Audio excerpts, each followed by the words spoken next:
Oi, bom dia. Vamos dar início à aula de física. E o nosso assunto hoje é o estudo dos gases, é a primeira parte, então, aula 19. Aqui eu coloquei uma imagem que mostra um balão de ar e eu só queria explicar rapidinho como ele sobe, né? Por que que ele sobe? Porque o ar, na verdade, também é uma mistura de gases, né?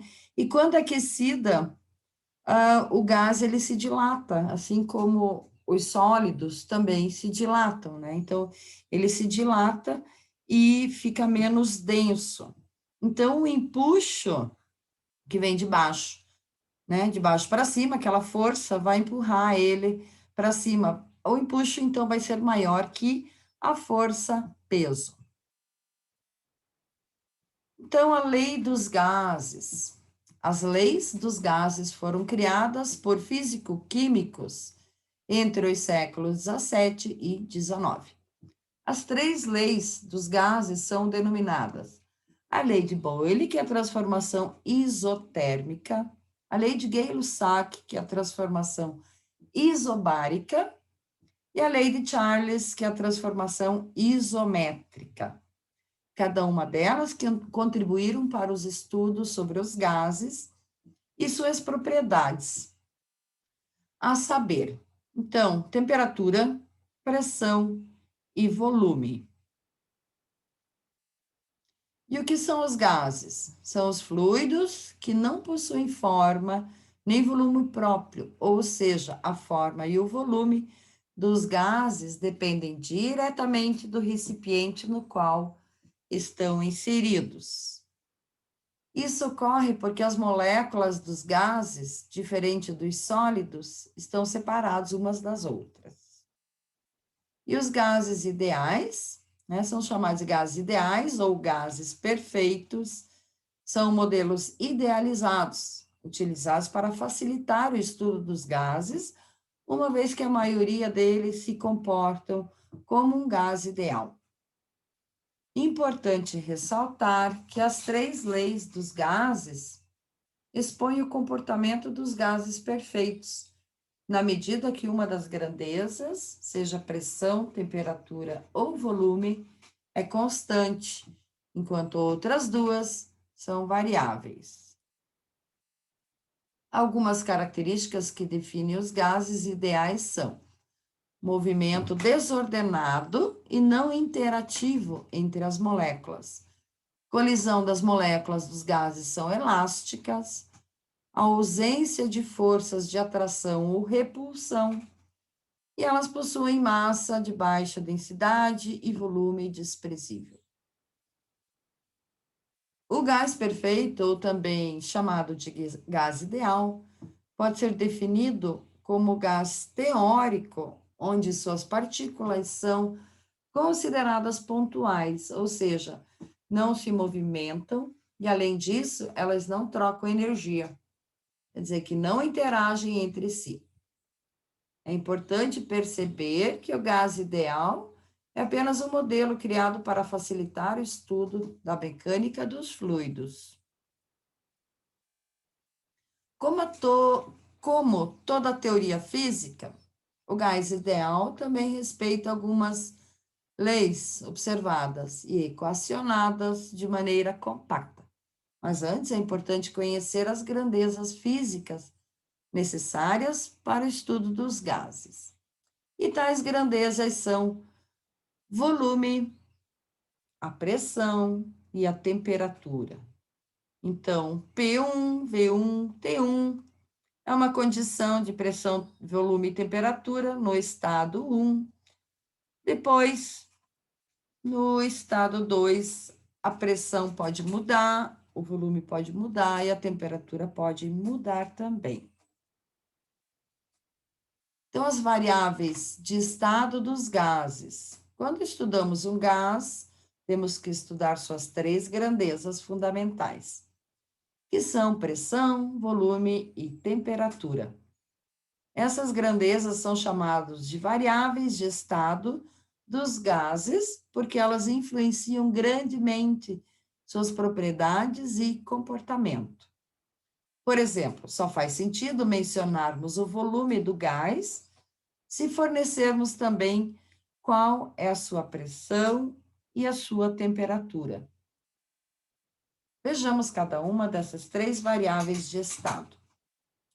Então, número 1, a pressão. A pressão é definida como a força exercida na direção perpendicular sobre uma dada superfície em relação à área dela. No caso dos gases, a pressão exercida é provocada pelos choques de suas partículas contra as paredes do recipiente. A primeira pressão de um gás a ser determinada experimentalmente foi a pressão do ar atmosférico, que na verdade é uma mistura de gases. A pressão atmosférica foi obtida pela primeira vez em 1643 pelo cientista italiano Evangelista Torricelli, por meio de seu barômetro de mercúrio. Ele preencheu um tubo de vidro de 1 metro com mercúrio e o emborcou sobre um recipiente que também continha mercúrio, cujo símbolo é Hg. A coluna de mercúrio do tubo desceu até parar em determinada altura. Torricelli verificou que, ao nível do mar, o nível do mercúrio no interior do tubo se estabilizava em 76 centímetros, ou 760 milímetros. Por isso, o valor da pressão atmosférica ao nível do mar ficou sendo de 760 milímetros de mercúrio. Então, tá aqui o tubo, né? Ele encheu completamente com mercúrio, e aí ele colocou num outro recipiente com mercúrio também. E a coluna de mercúrio desceu até aqui 76 centímetros, né? Já que tinha 1 metro. Isso, então, ficou determinado que seria a pressão ao nível do mar. Atualmente, a unidade do Sistema Internacional para Pressão é o Pascal, que é PA, que é o Newton por metro quadrado. Mas ainda existem outras que são muito mais usadas, como a atmosfera e o Torricelli. Veja abaixo a relação entre essas unidades. Então, Pascal, 101, milímetro de mercúrio, 760, bar, aproximadamente 1, atmosfera, 1, e Torricelli, 760. Então, ao nível do mar, temos uma espessura de cerca de 800 quilômetros de ar, exercendo essa pressão sobre os corpos. Mas o valor da pressão atmosférica varia com a altitude, pois à medida que vamos para lugares mais elevados que o nível do mar, a pressão atmosférica vai caindo e vice-versa. Sim, se a gente está na praia, tem 800, vamos supor, 800 quilômetros de ar sobre os corpos. Se a gente subir uma montanha de, por exemplo, 1.000 metros, a quantidade de ar, a coluna de ar, né, sobre os corpos diminui, portanto, a pressão diminui também. Número 2, volume. O volume é dado pela multiplicação do comprimento, pela altura e pela largura de um corpo, conforme mostrado no caso do cubo abaixo. Então, um cubo, né, se tem 3 centímetros de altura, 3 de largura e 3 de comprimento, a multiplicação deles vai nos fornecer o valor do volume. No caso dos gases, eles tendem a ocupar o volume do recipiente que os contém, em virtude da sua grande capacidade de expansão. A unidade de volume no sistema internacional é o metro cúbico, mas a mais usada em química costuma ser o litro. Então, veja algumas relações entre várias unidades usadas para volume. Então, a gente vai ter o metro cúbico, tá? Que corresponde a 1.000 litros, ou 1.000 decímetro cúbico, ou 1 milhão de centímetros cúbicos. O litro ou decímetro cúbico, né, igual a 1 litro, que dá 1 decímetro cúbico. Dá igual, é igual a 1.000 mililitros, que corresponde a 1.000 centímetros cúbicos. E centímetros cúbicos ou mililitros, 0,001 decímetros cúbicos, corresponde a 0,001 litros, ou 10 a menos 3 decímetro cúbico, ou 10 a menos 3 litros. E número 3, a temperatura, nossa última variável. A temperatura dos gases mede a agitação de suas moléculas. Quanto maior a velocidade delas, maior a temperatura. E o aparelho usado para medir a temperatura é o termômetro, geralmente o de mercúrio, que possui uma graduação com escala termométricas no tubo de vidro na parte exterior e por dentro o mercúrio líquido. Quando a temperatura aumenta, esse líquido se dilata, indica a medida da temperatura. Lembrando que o mercúrio é o único metal líquido à temperatura ambiente. Então, por isso que ele é utilizado, né, nesses tubos que formam os termômetros. A unidade no sistema internacional é o Kelvin, letra K, também chamada de escala absoluta de temperatura. É chamada de escala absoluta porque a 0 Kelvin, lembrando que Kelvin a gente não usa o grau, é só Kelvin. A 0 Kelvin, ou próxima temperatura de 0 Kelvin, as moléculas não se agitam mais. E essa temperatura só foi conseguida em laboratório, nem chegou a 0 Kelvin. Porém, no Brasil, a mais usada é o grau Celsius, e em outros países usa-se a escala Fahrenheit. Então, 0 graus Celsius equivale a 273 Kelvin, e 373 Kelvin corresponde a 0 graus Celsius, ou seja, ponto de fusão e ebulição. Isso significa que para se converter o grau Celsius em Kelvin, basta somar 273. Então, se a gente quiser achar a temperatura em Kelvin, basta somar a temperatura em graus Celsius mais 273. E abaixo temos a imagem de um termômetro, que possui duas escalas termométricas, a escala Celsius e a escala Fahrenheit. Vou aumentar aqui para ver se dá. Aqui está a Fahrenheit, a de baixo, e a de cima, a escala Celsius.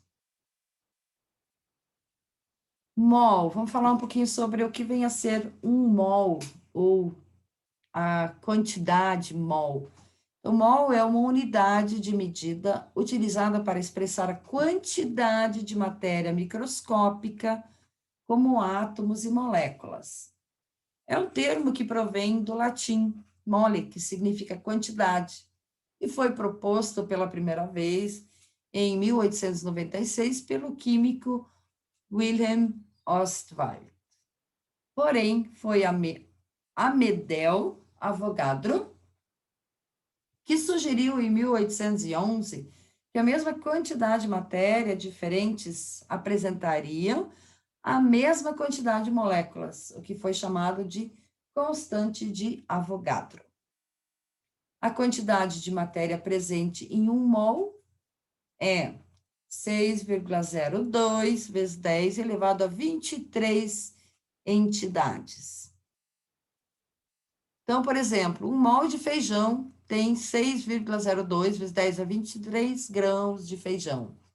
1 mol de celulares tem 6,02 vezes 10 a 23 aparelhos celulares. 1 mol de reais tem 6,02 vezes 10 a 23 reais. 1 mol de um elemento, 6,02 vezes 10 a 23 átomos desse elemento. 1 mol de cobre, teremos então 6,02 vezes 10 a 23 átomos de cobre. E 1 mol de água, teremos 6,02 vezes 10 a 23 moléculas de água. Lembrando, se eu colocar 18 gramas de água em um recipiente, 18 gramas, eu vou obter 6,02 vezes 10 a 23 moléculas de água. A equação de estado dos gases, equação de Clapeyron. A equação de estado dos gases, também conhecida como equação de Clapeyron, é a seguinte: a pressão que multiplica o volume vai ser igual ao N, que é o número de mols, que multiplica uma constante, R, que multiplica a temperatura. Mas, visto que N é igual a massa dividido pelo massa molar, essa equação também pode ser expressa por pressão que multiplica o volume, igual a massa que multiplica a massa molar, igual multiplicado pela constante e multiplicado pela temperatura. Essa equação relaciona as três variáveis de estado dos gases, a pressão, o volume e temperatura, para uma certa quantidade, N, né, de mols de partículas de um gás, descrevendo desse modo o comportamento de um gás ideal. Mas como se chegou a essa equação? As três variáveis de estado dos gases interrelacionam-se da seguinte forma: a multiplicação da pressão pelo volume dividido pela temperatura vai dar um valor X, vai dar uma constante. O K é uma constante, mas o seu valor dependerá da quantidade de mols ou de matéria do gás que estamos trabalhando. Então, desse modo, temos pressão que multiplica o volume igual a número de mols, ou quantidade de matéria, que multiplica a constante, que multiplica a temperatura. Está aqui dividindo, passa multiplicando. Então, por exemplo, para um mol de gás, temos pressão que multiplica volume dividido pela temperatura igual a 1K. 1 que multiplica a constante. Para 2 mols, 2K. Para 3 mols, 3K e assim por diante. Segunda hipótese, o princípio de Avogadro, sempre que temos um mol de qualquer gás nas condições normais de temperatura e pressão, são a CNTP, a temperatura é de 0 graus Celsius ou 273 Kelvin, e a pressão de 1 atm, uma atmosfera. O volume ocupará sempre 22,4 litros, que a gente chama de volume molar. Sendo assim, se considerarmos um mol de um gás ideal nessas condições, podemos substituir os dados na fórmula da equação geral dos gases mostrada acima e descobrir o valor da constante K. Então, está aqui novamente a equação. Aqui a gente pode substituir a pressão de uma atmosfera, o volume 22,4 litros para 1 mol, portanto, 2 mols teria 44,8, né? Só substituindo, e aqui a gente acha a constante, que é de 0,082, e toda essa unidade aqui. Esse valor é chamado de constante universal dos gases perfeitos, pois ele é constante para 1 mol de qualquer gás, em qualquer temperatura e pressão, sendo simbolizado por R. É a partir disso que chegamos à fórmula da equação de estado dos gases mencionada no início do texto. Então, está aqui a nossa equação. Pressão que multiplica volume igual a número de mols que multiplica a constante que multiplica a temperatura. Encerrando o compartilhamento, encerrando a gravação.